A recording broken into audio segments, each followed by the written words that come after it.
Bom, pessoal, sou Daniel Andrade e esse é o meu seminário da disciplina de Sistemas Complexos, onde eu vou apresentar aqui esse paper, o EconAgent, que utiliza LLMs para simulação do contexto econômico.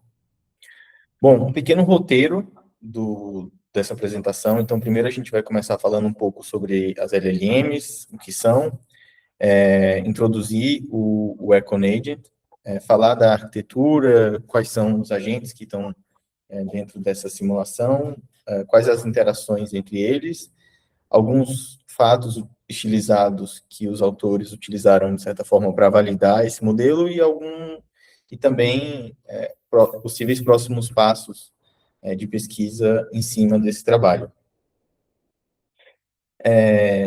Para tangibilizar o que são as LLMs, eu fiz tanto para mim, mas também para trazer um pouco aqui para a apresentação, um tutorial desse autor, o Karpaf, e ele vai implementar, o link está disponível para quem quiser dar uma olhada, passo a passo, um modelo de transformer, né, que é a arquitetura de redes neurais profundas utilizadas hoje que está por trás dos modelos de linguagem, né, dos Large Language Models, que a gente utiliza, né, que estão aí por toda parte. Inicialmente, você tem um modelo super simples, onde cada caractere, né, só olha para o caractere anterior, e aí, a partir disso, ele tenta prever o próximo caractere, mas isso não resulta em nada muito inteligível, apenas algumas relações, as sílabas, né, vogais se conectando com consoantes e assim por diante. Conforme ele adiciona camadas, né, e aí essa rede neural vai ficando mais sofisticada, com mais camadas, mais neurônios, e vai emergindo ali um comportamento linguístico mais, vamos dizer, mais compreensível. Então, você tem algumas palavras que são compreensíveis, você tem algumas relações já que podem ser vistas, mas ainda de muito incipiente, né? Já conforme ele adiciona uma boa parte ali né, dessas redes que são propostas no Transformer, e quando a gente aumenta muito, né, a quantidade de dados, né, a quantidade de treinamento,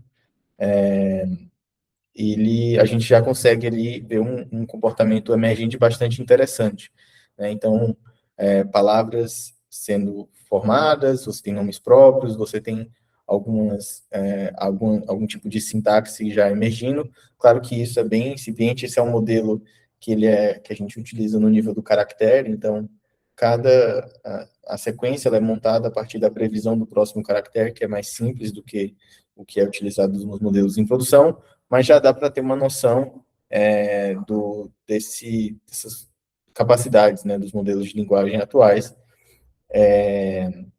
E aqui, para esse tutorial, em vez de usar o Shakespeare, que foi a proposta do autor, eu utilizei o Machado de Assis. Então, aqui você tem vamos dizer assim, nesse último trecho, um Machado de Assis emergente. Então, as LLMs, elas surgem, né, dentro do nosso contexto de modelagem baseada em agentes como uma possibilidade de diminuir, vamos dizer assim, uma possibilidade de simular algumas realidades sociais com um menor número de regras, porque a gente se apropria dessas potencialidades de raciocínio em linguagem, de percepção do ambiente, que são propriedades emergentes da LLM, como uma forma de empoderar esses modelos baseados em agentes com uma menor, vamos dizer assim, com diminuir a complexidade de implementação deles, ao mesmo tempo que tentando ali simular uma gama maior de situações sociais, né, através desses modelos de linguagem. E aqui tem uma referência bibliográfica de uma pesquisa, de uma survey, né, onde os autores eles já mapeiam ali uma grande quantidade de aplicações dos LLMs em diversos segmentos, né, seja nas redes sociais, seja ali na economia, que é o nosso caso, e demais contextos sociais que podem ser o que a gente pode se apropriar dos LLMs para simular. Bom, entrando no caso do EconAgent, que é o nosso agente, né, o nosso paper, a base desse paper são 100 agentes que simulam domicílios, né, ou seja, os trabalhadores, e eles têm basicamente duas decisões para tomar, né, o quanto eles vão consumir e o quanto eles vão trabalhar todos os meses. Esse modelo, né, esse trabalho, ele nasce ali em relação a outros benchmarks clássicos da economia, e tenta resolver algumas dessas limitações, né, que trazem esses benchmarks. Então, no caso do DSG, que é, para quem não conhece, é o Dynamic Stochastic Equilibrium, o modelo de equilíbrio geral estocástico, ele é o padrão ouro, vamos dizer, nos bancos centrais, né, para simulação da economia, para previsão ali da inflação, da taxa de juros, etc. Mas ele é um modelo que se ancora muito no agente representativo, sem heterogeneidade ali com um mundo perfeito. Você tem os modelos econômicos baseados em regras, então eles têm uma dificuldade, vamos dizer, de escalar, pois a gente tem que ficar adicionando um monte de regras e condições para colocar ali agentes heterogêneos com comportamentos diferentes, e aí tem alguns outros modelos mais recentes, que é o caso aqui do AI Economist, que é um dos benchmarks importantes do paper, onde ele usa redes neurais para simular agentes econômicos. Então, a LLM ela vem como uma forma de, vamos dizer, contrapor ou tentar superar algumas dessas limitações nesses trabalhos. E como que ele faz isso? O eixo central da simulação acontece aqui no módulo do EconAgent, que são esses households, né, domicílios, que basicamente olham para um contexto que é fornecido através de um prompt, né, de uma entrada, a gente vai dar uma olhada nisso depois, e esse prompt ele tem ali um pouco do mercado, como que ele está de salário, como que ele tem de economias, o que ele pode, como que ele já consumiu e qual que é como o governo aplica os impostos, e aí a partir desse contexto ele toma uma decisão de quanto ele consome, quanto ele trabalha, isso se reverte ali na oferta e demanda, então, no caso, a oferta é o quanto ele trabalha, né? Isso vira oferta, e o quanto ele consome vira a demanda. Isso gera a inflação, né? E a inflação, por sua vez, depois vai dialogar ali com o banco que vai, né, o Banco Central que vai dizer a taxa de juros. Para além disso, você tem um governo que taxa todo mundo e depois ele distribui para todo mundo. Então, ele taxa, ele aplica impostos, né, de acordo com uma distribuição ali, que é referente ao modelo de impostos progressivos dos Estados Unidos, e aí depois ele taxa, ou seja, ele taxa quem ganha mais quem ganha mais, taxa menos quem ganha menos, depois ele redistribui igual para todo mundo. Então, essa simulação ela acontece, vamos dizer, na escala de um mês, e a cada ano o Banco Central ele ajusta a taxa de juros.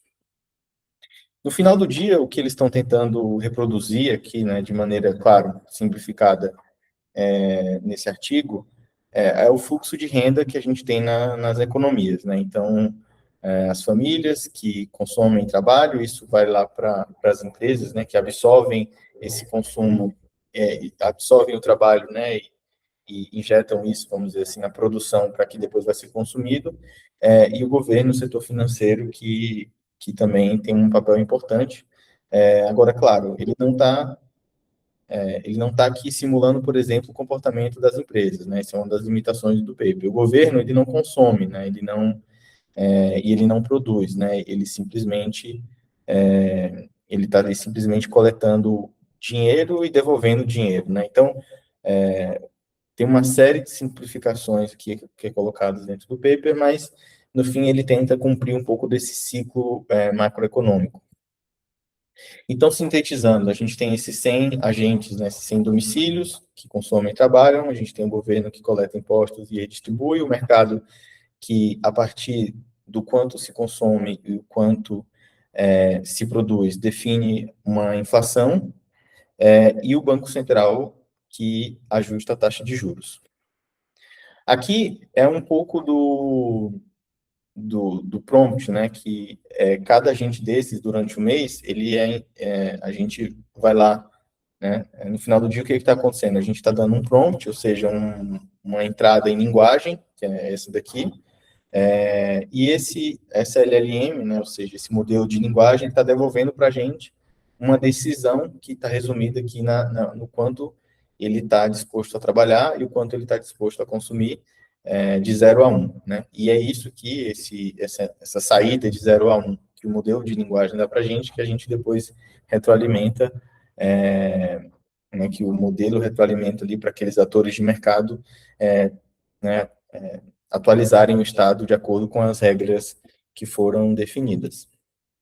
Então, um pouco das interações que acontecem, então, você tem uma interação importante entre trabalhadores e governo, né, por conta da taxação. Em relação ao mercado, os trabalhadores, eles também têm uma relação muito forte, porque eles vão estar ali o tempo todo consumindo, né, e quanto esse consumo é importante frente ao que é produzido por conta do trabalho, é o que vai delimitar a inflação. Você tem uma interação de mais, vamos dizer, longo prazo entre os trabalhadores, o mercado e o Banco Central, porque um aumento na inflação ou uma diminuição na inflação pode resultar no aumento ou diminuição da taxa de juros, que por sua vez vai aumentar ou diminuir o quanto que a poupança de cada um desses agentes, né, que eles têm ali dentro do seu estado, vai render. E nesse trabalho eles não implementam uma relação direta entre trabalhadores. Então, a relação entre trabalhadores é bastante fraca, ela apenas acontece de maneira indireta através desse mecanismo de mercado que depois retroalimenta os trabalhadores, né? Seja pela inflação, pela taxa de juros, e pelos impostos. Do ponto de vista de adaptação, eu acho que entendo que o principal contexto, né, o principal mecanismo de adaptação é entre a produção e o consumo, o quanto isso impacta na inflação e depois o quanto isso vai impactar na produção e no consumo dos meses seguintes, né? Então, os agentes, eles decidem consumir e produzir mais ou menos, de acordo com a, né, propensão ao trabalho e ao consumo, e isso pode gerar ali um desequilíbrio na inflação, vamos dizer, o quanto que o sistema está consumindo no agregado, né, dos recursos versus quanto ele está produzindo, e isso pode, né, isso gera um impacto havia inflação ou deflação nos meses seguintes.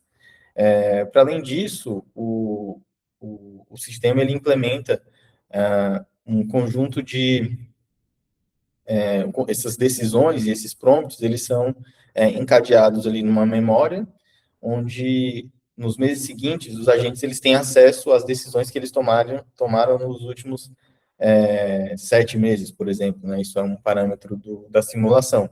E através disso eles conseguem, como isso é dado de entrada para o modelo, ele consegue, ou ele possivelmente se adapta, né, de acordo com esses acontecimentos passados.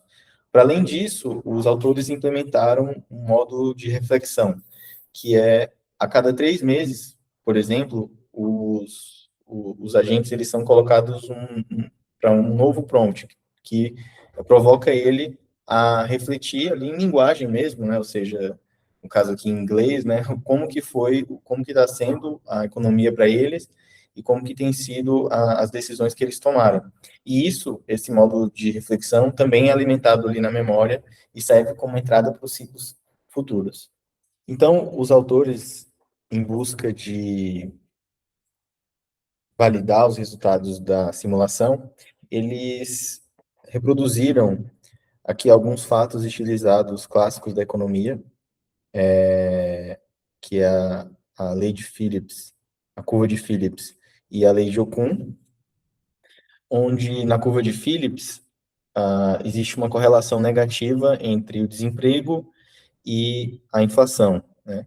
A intuição por trás disso é que quando os agentes eles estão desempregados, eles tendem a consumir menos, e aí, portanto, isso tende a pressionar, né, a demanda para baixo, fazendo com que os preços caiam, e aí a inflação também caia. Por outro lado, no caso da lei de Okun, a ideia seria que o desemprego ele também está negativamente correlacionado com o crescimento da economia, ou seja, quando os agentes estão conseguindo emprego, né, estão conseguindo trabalhar, eles estão trabalhando ativamente, isso faz com que a economia cresça, vamos dizer, ou tenha essa relação entre essas duas variáveis, e eles comparam esses dois fatos estilizados dentro da simulação do EcoNagent, também com os demais modelos, né, que a gente comentou anteriormente. Então, de certa forma, conseguiram uma relação mais próxima, né, o mais próxima daquilo que é observado na realidade, e isso tudo, né, esses comportamentos, eles são emergentes, né, a partir ali da simulação, da adaptação dos agentes. Por fim, eu queria trazer, né, algumas das possíveis questões que podem ser utilizadas para aprofundar no tema do artigo. Acho que tem algumas questões que são mais, vamos chamar, de implementação. Então, um ponto bem óbvio, isso é colocado no próprio artigo, né? As empresas, elas não são modeladas, então, aqui a gente está falando de um mecanismo muito matemático, muito simples de oferta e demanda, quando, na verdade, a decisão de produzir, a decisão de contratar, elas podem ter uma complexidade muito maior. Não tem interação entre os trabalhadores, ou seja, eles tomam decisão sozinhos, sem olhar para o lado, sem ver o que outros trabalhadores também estão fazendo. O governo e o mercado financeiro também são extremamente simples. Também existe aqui uma possibilidade de explorar o quanto que outros modelos, né, de LLMs podem reproduzir ou não os mesmos resultados, né? Então, eles só usaram um modelo, e daria aqui para a gente utilizar outros modelos open source, modelos de outras empresas, e ver como isso pode variar, e de maneira correlata, também tentar explorar o quanto que vieses, né, dentro dos dados de treinamento desses modelos podem estar afetando no final do dia esse resultado, né? O quanto que a gente não está no final do dia reproduzindo algo que está dentro né, do seu dado de treinamento versus de fato está, vamos dizer assim, calculando ou está raciocinando a partir dos dados que são colocados, né? Então, enquanto isso digamos assim, um raciocínio mais realista ou não. Do ponto de vista mais fundamental, eu acredito que também tem questões como o quanto as LLMs, né, eu acredito que elas trazem uma novidade e tem muitos potenciais para simular o comportamento humano, mas elas são modelos de linguagem, né, ou seja, elas operam ali, como a gente viu no começo, na linguagem, e nós, como seres humanos, a gente toma decisão baseada em um monte de coisas, né? Como seres físicos, biológicos, né? Então, a gente tem uma série de necessidades. Por exemplo, a gente tem fome, né? Em nenhum momento nesse tipo de simulação os agentes eles se deparam com isso porque eles são um modelo computacional. Então, claro que a gente simplifica isso, acho que faz parte da disciplina, mas seria interessante explorar, né, vamos dizer, as potencialidades e limitações das LLMs e também alguns dos vieses, né, que podem ser introduzidos nessa simulação, seja pela própria estrutura da simulação, mas também pelas próprias a forma como as LLMs são treinadas, né? Então, questões como classe social, que eles tentam introduzir, mas é uma forma mais superficial, o quanto que essa acumulação prévia, né, que cada agente pode ter ou não, vamos dizer assim, uma herança, o quanto que isso pode impactar né, nas tomadas de decisão, enfim, dá para a gente complexificar bastante. Então, acho que é um tema bastante interessante e estou à disposição aí para a gente conversar mais.